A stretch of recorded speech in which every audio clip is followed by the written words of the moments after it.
a new table. That evening, I arrived at Lawn, a quiet, elegant restaurant far from the corporate district. The soft jazz, polished wood, and dim lighting made it ideal for discreet conversation. "Over here," called a familiar voice. I smiled as I slid into the booth opposite Jonathan Pierce, CEO of Silverrest Capital, Dalton and Brooks' fiercest competitor, and someone I had maintained a quiet, professional rapport with for years.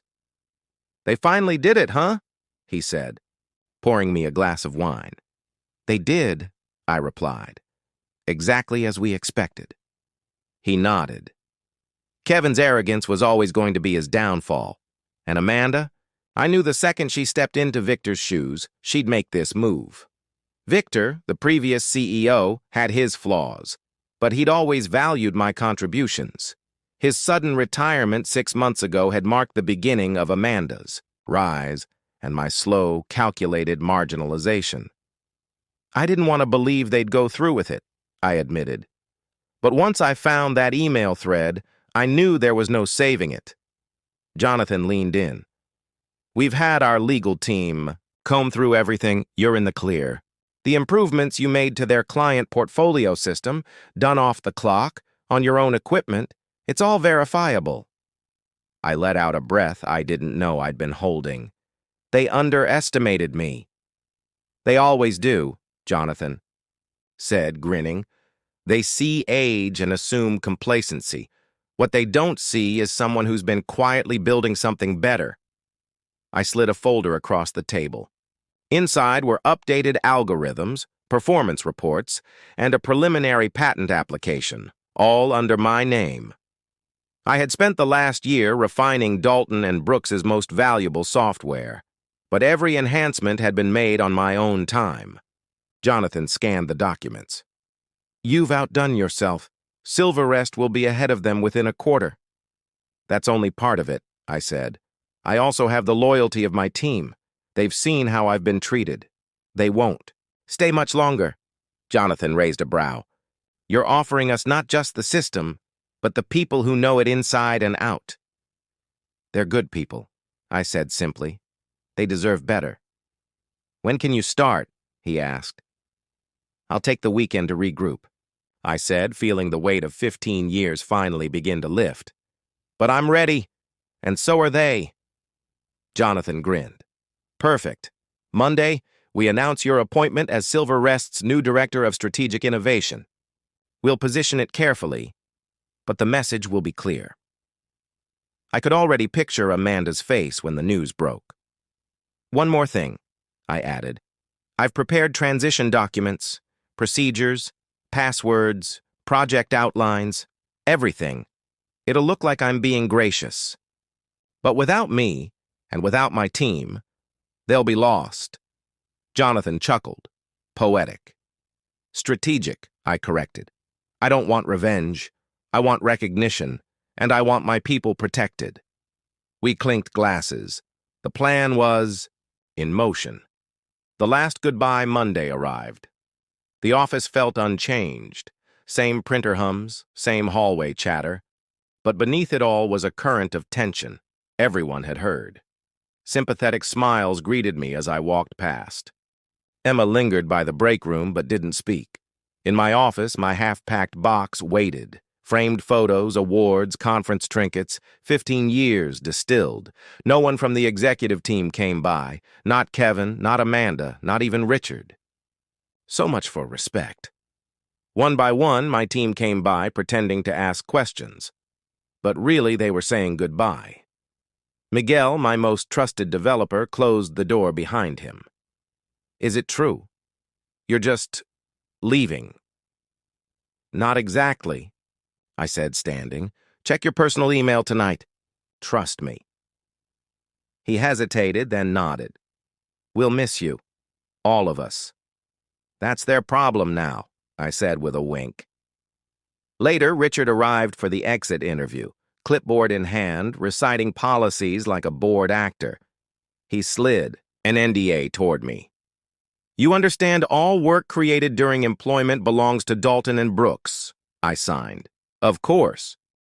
Anything created during employment with company resources belongs to Dalton and Brooks. He didn't catch the nuance, too busy checking boxes.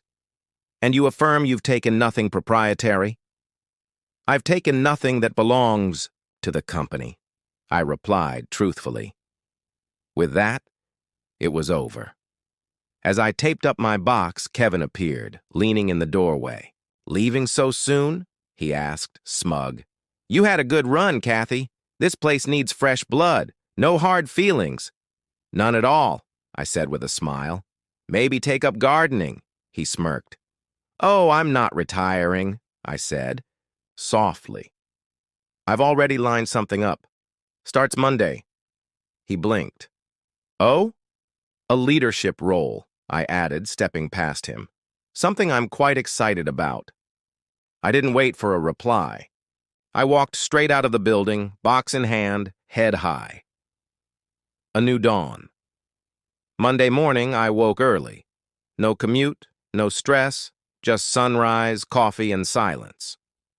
By 8 a.m., the news broke. I refreshed Silverrest Capital's website. Silverrest Capital announces Kathy Bennett as Director of Strategic Innovation Exclusive Rights Secured for Revolutionary Client Portfolio System.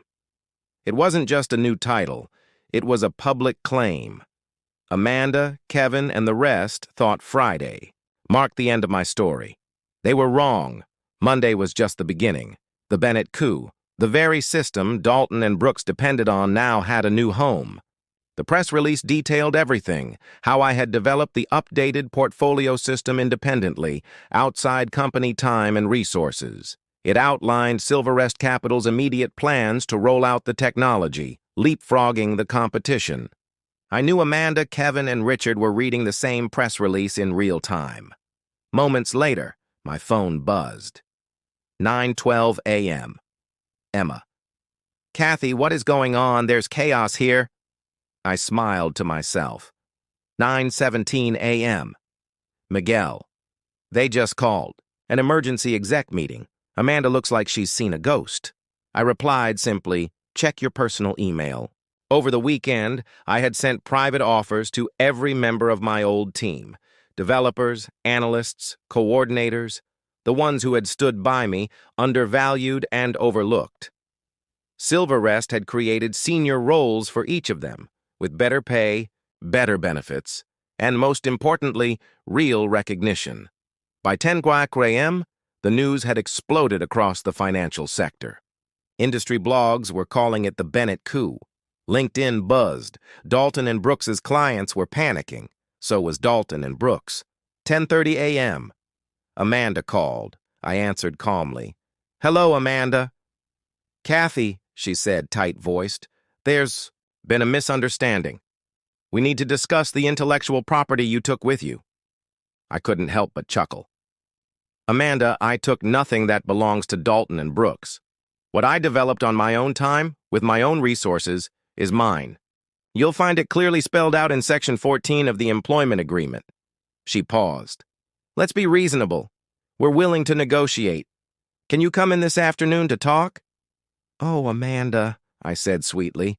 I'm booked solid this week, but I'm sure our legal teams will have plenty to discuss. I ended the call before she could respond. 10:45 a.m. Miguel. It's pandemonium.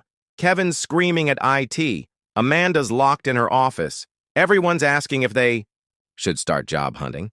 I replied, they won't have to look far. By noon, nearly everyone from my old team had accepted the Silverrest offers. Even Emma, hesitant before, emailed me. If you'll have me, I'd be honored. Silverrest's legal team was already fielding licensing inquiries from Dalton and Brooks' biggest clients. They could either pay a premium to license the system or rebuild from scratch, a task that would take years and cost millions. By lunchtime, Dalton and Brooks' stock had dropped 6%. Investors don't like uncertainty, and this was its very definition. Meanwhile, Silverrest shares were climbing. Then came Kevin. Kathy, he said, voice forced into civility. Listen, maybe we were hasty. Maybe there's still a role for you. I almost laughed. Kevin, I'm flattered, but I think you're about to be very busy. You can't do this, you're burning bridges. No, I said softly. I'm just walking across one you didn't even see me building.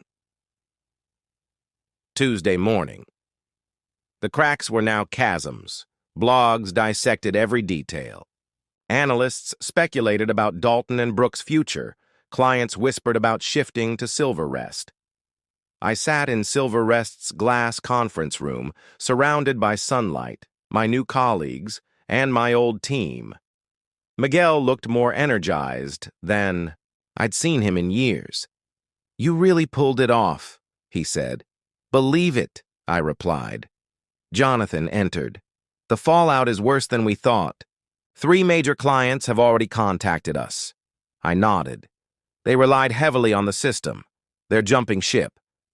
By mid-morning, a message from David, still inside D&B. Emergency board meeting. Kevin's pacing like a caged animal. Amanda hasn't spoken since Monday. Richard looks like he aged 10 years. I forwarded it to Jonathan. He chuckled. Almost feel sorry for them. Almost, I replied. That afternoon, I met with Denise Den, a senior client I'd worked with for a decade. Amanda's team doesn't know how to manage your system, she said. Frankly, we don't trust them anymore. We'd love to keep working with you through Silverrest, I said. Denise smiled. I'll make it happen. Jonathan greeted me back at Silverrest with a stack of reports. More clients lining up. D&B is hemorrhaging. At 3 p.m., another text from David. Kevin's blaming Amanda. Amanda's blaming Richard. The board is furious. Rumors of leadership changes. I replied. Expected. Wednesday, D&B's stock dropped 15%. Employees reached out privately, asking if Silverrest was hiring. But the real moment came at 11 by Amadi, a call to Silverrest's legal team from D&B's general counsel and 2 senior executives. They want a formal meeting, Jonathan told me. They know they're cornered. They want licensing, I said, and they'll want it cheap and quiet. But that's not what they'll get. Silverrest's legal team was ready. Expensive, non-negotiable. Licensing fees, retroactive and ongoing, and a public acknowledgement of my authorship. That evening, Miguel popped in with his phone. You see the news? Breaking, Dalton and Brooks announces executive shakeup. CEO Amanda Price and head of product. Kevin Rhodes, step down effective immediately. I took a long breath. How does it feel? Miguel asked. Like justice, I said. 2 weeks later, I stood in Silverrest's main conference room as final signatures were inked. The licensing deal was official. Dalton and Brooks had accepted every term. They would pay in full going forward and back. More importantly, they had published a statement across all channels. Dalton and Brooks formally recognizes Kathy Bennett as the sole inventor of the portfolio management system developed during her tenure and is grateful for her contributions to the industry. Grateful. The irony wasn't lost on me. Silverrest was thriving. The enhanced system, refined after my departure, was surpassing every projection. My team was thriving. Emma now led key development teams. Miguel coached new hires. Everyone had found their place. Emma walked in with Miguel, tablet in hand. You'll want to see this. Dalton and Brooks faces investor revolt over patent oversight and talent exodus. The vultures are circling, Emma said. They'll survive, I replied, but not without learning a hard lesson. After a meeting, I received an unexpected call. Denise, from D&B Legal. Kathy, she began. On behalf of what remains of leadership, I want to personally apologize. Many of us disagreed with how you were treated. I appreciate it, I replied evenly. But I've moved on, and so has my team. She hesitated. If there's ever a chance to collaborate again in the future, I think Dalton and Brooks has some rebuilding to do first. We ended the call politely. The message was clear. They had burned a bridge they now desperately wished they hadn't. Later that evening, I strolled through the Silver Rest offices. People listened when I spoke. My age wasn't a liability. It was proof of experience. By the dev wing, I saw Emma confidently walking a group through a complex system. Miguel nearby, nodding in quiet approval. Jonathan found me later watching the skyline. "You changed things," he said. "Maybe," I said, "but it shouldn't have taken this much. People in the industry are talking about it. About you." "Let them," I replied. As the sun set, casting gold over the city, I allowed myself a rare moment of peace. Not revenge, satisfaction. For myself, and for every underestimated worker ever told they were too old, too quiet, too loyal. I hadn't just proved Amanda and Kevin wrong. I reminded an entire industry what real power looks like.